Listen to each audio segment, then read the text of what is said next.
Gaza-Israel violence, Netanyahu and Erdogan in war of words.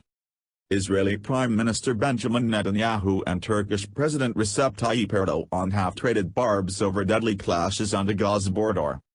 16 Palestinians were killed on Friday after Israeli soldiers opened fire on some violent demonstrators. President Erdogan accused Mr Netanyahu of being a terrorist on Sunday. It came after Mr Netanyahu rejected Ankara's moral lessons and accused Turkey of indiscriminately bombing civilians in its actions abroad.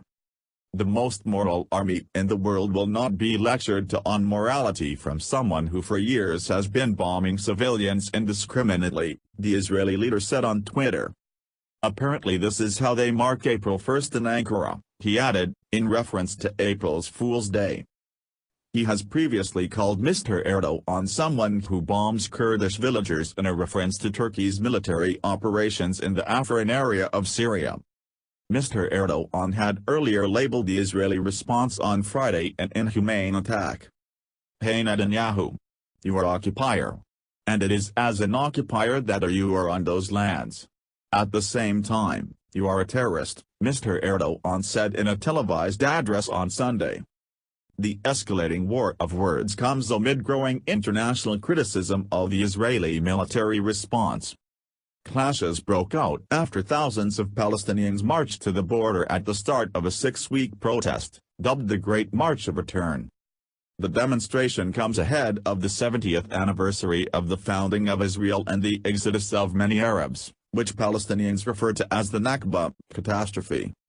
Although most protesters stayed in the encampments, some groups of youths ignored organizers' calls to stay away from the fence and headed closer to Israeli positions.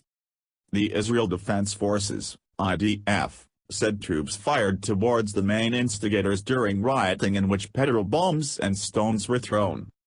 Palestinians accused Israel of using disproportionate force in their response, with leader Mahmoud Abbas saying Israel bore full responsibility for the bloodshed.